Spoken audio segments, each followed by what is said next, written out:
The invisible line most investors never calculate, and why crossing it changes everything. There is a specific dollar amount in your investment account, past which you're ongoing.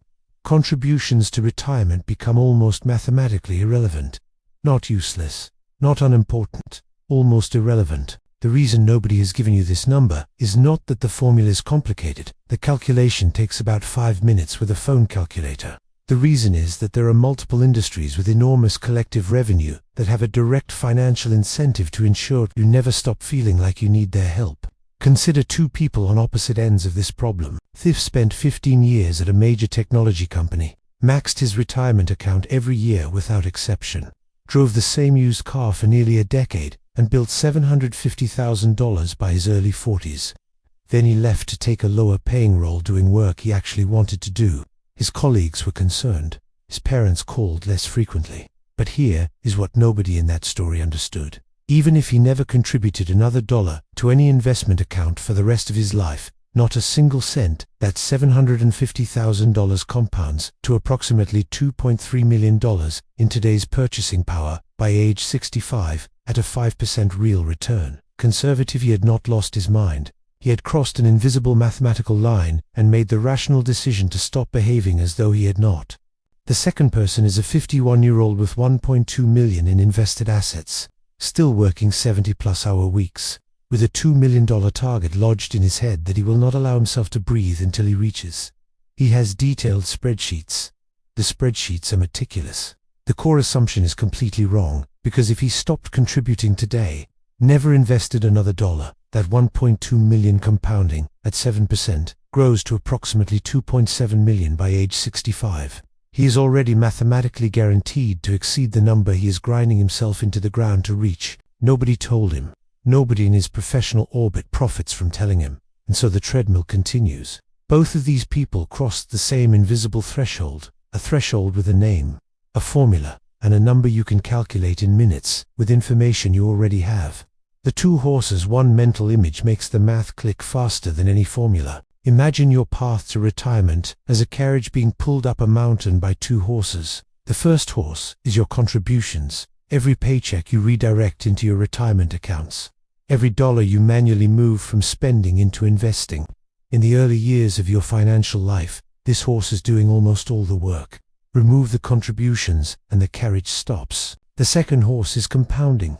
In the beginning, this horse is a pony. You have $20,000 invested. It earns 7%. You'd get $1,400 that year.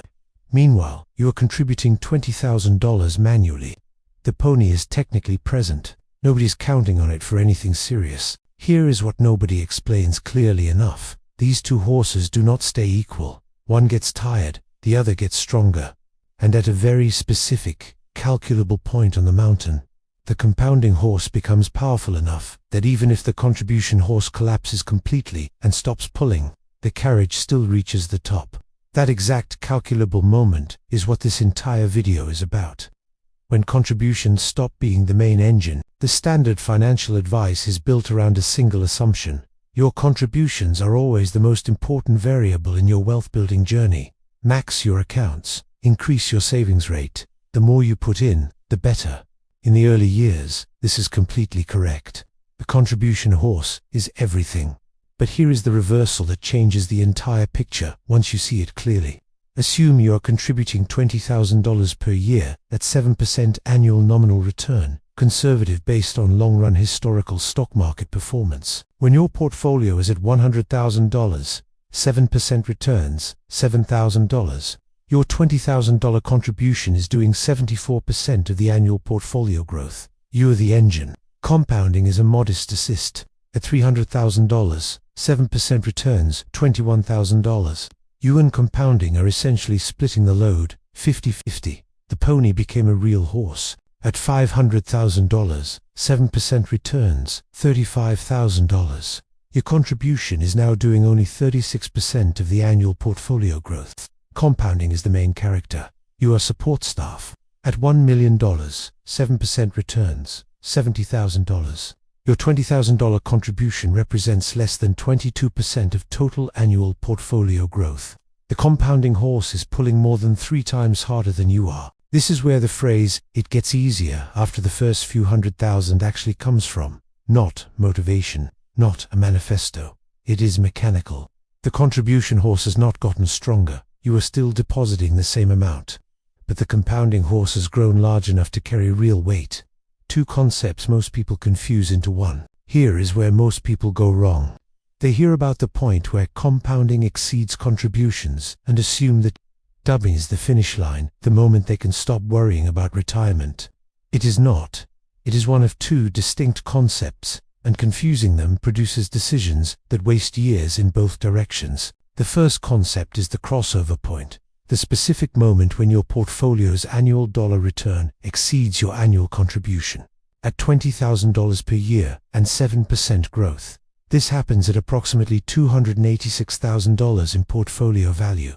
This is a meaningful psychological milestone, but it does not mean your retirement is on autopilot.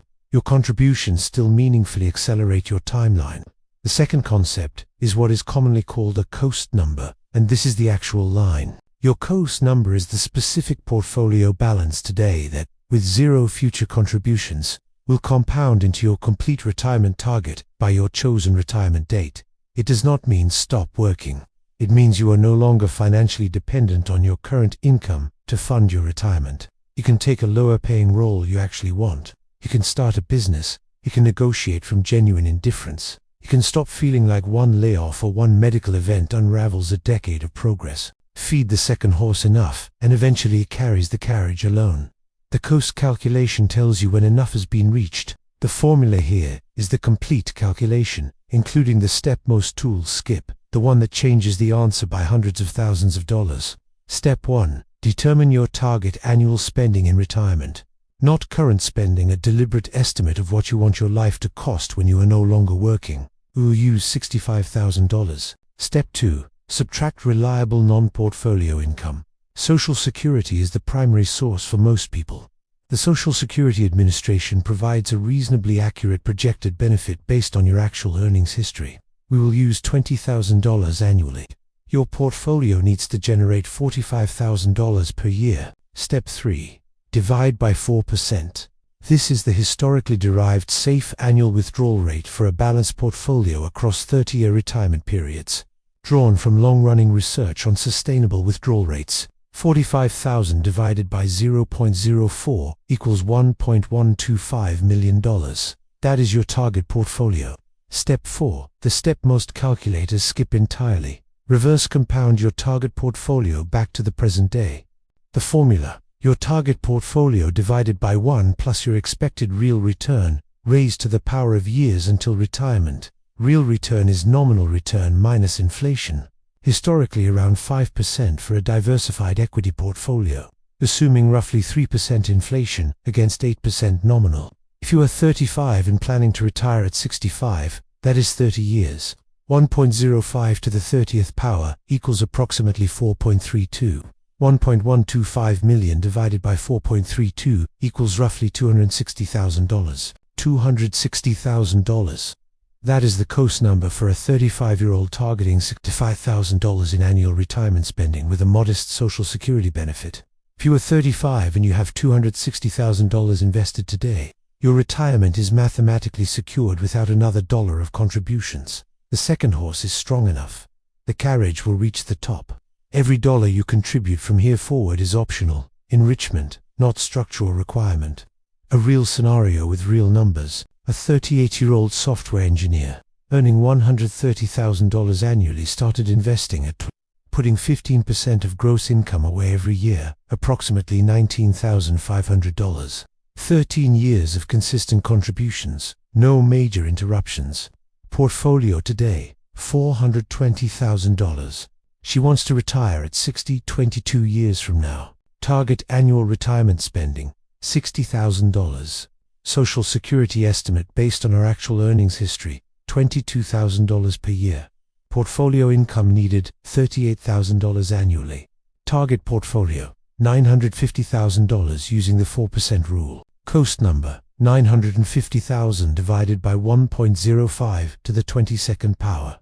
1.05 to the 22nd equals approximately $2.93. $950,000 divided by 2.93 equals approximately $324,000. Her current portfolio is $420,000. Her CO's number is $324,000. She passed her CO's threshold roughly 2 years ago without realizing it. Her actual portfolio is nearly 30% above her CO's threshold. If she experienced a significant income disruption tomorrow and spent 6 months rebuilding before landing a role she genuinely wanted at $50,000 per year instead of her current salary, her retirement is completely intact. The $420,000 compounding at 5% real for 22 years arrives at approximately $1.22 million at 60. Target was $950,000. She has a buffer she never built intentionally. She built it accidentally through discipline, and she does not know it exists because she never ran the calculation. Here is the cost of not knowing, and this is not the financial cost. 2 years ago, she turned down an interesting opportunity at an earlier stage company. The compensation was equity heavy, and the base salary was lower.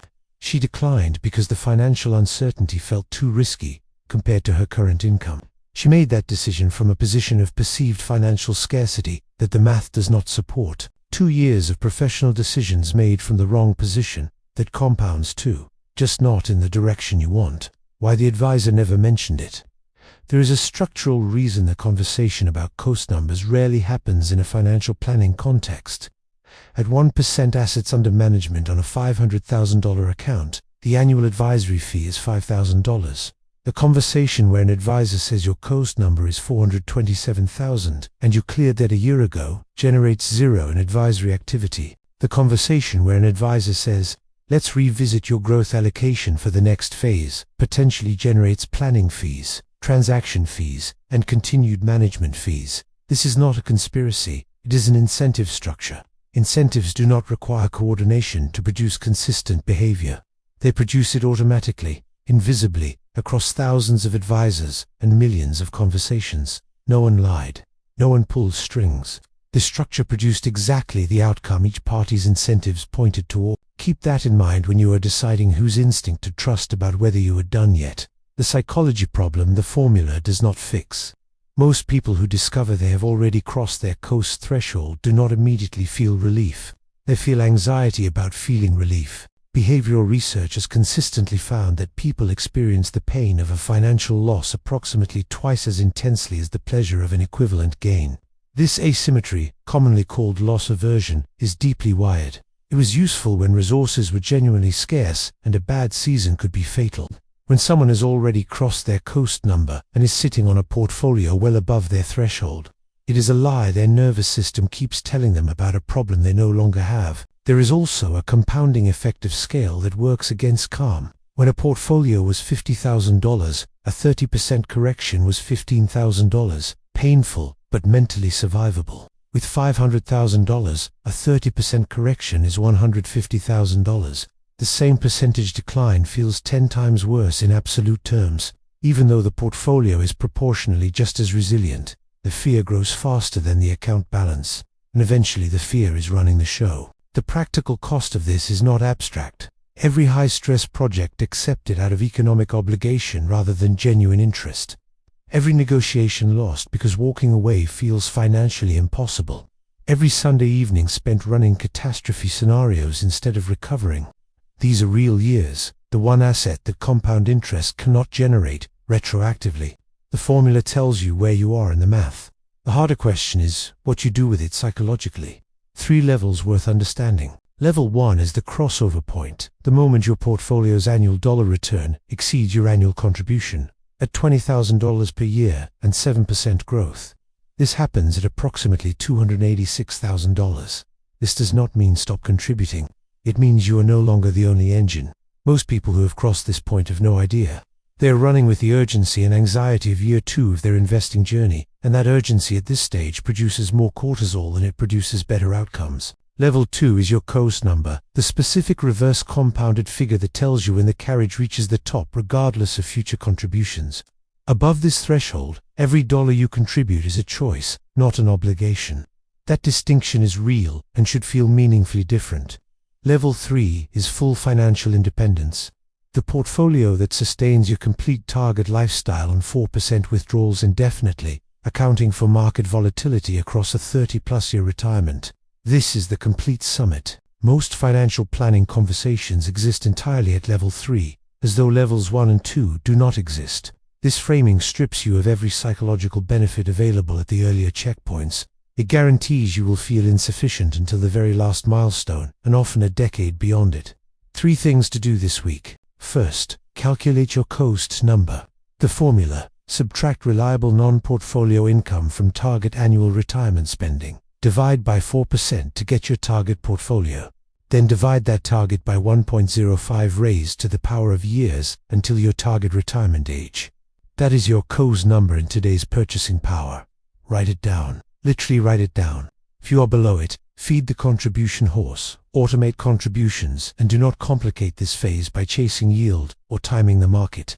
If you are above it, that is not a reason to stop contributing. It is the first time contributing is a choice rather than a requirement. That distinction deserves to feel different. Second, run a lifestyle delta check once a year. Every $10,000 increase in your target annual retirement spending adds $250,000 to your required portfolio using the 4% rule. Every time you significantly upgrade your standard of living, larger home, higher fixed expenses, more expensive baseline, you are either moving your cost threshold upward or pushing the timeline further out, or both. Most people track their savings rate carefully and never track the target. The target is not fixed. Your spending decisions are continuously rewriting it. Third, build something outside of work that carries real stakes and generates genuine forward motion before you cross your cost threshold. If your sense of purpose lives entirely inside your career and income optimization, crossing the line creates a vacuum. The math says you can breathe. Your nervous system has never learned how. A business with actual customers, a creative output with a real audience, a commitment with real accountability. When that exists before you cross your cost number, the crossing feels like graduation. When it does not exist, the crossing can feel like falling with no floor. The pony becomes a horse. The horse gets stronger. At a specific calculable point, it is strong enough to pull the carriage without your help. The difficulty is not in the equation. The difficulty is in trusting the equation when it is already working in your favor. In recognizing when the second horse has taken over, and in giving yourself permission to act like it has. Know your crossover. Calculate your cost number. Feed the second horse until it is strong enough. Recognize when it is. Then choose what comes next, deliberately, not by default.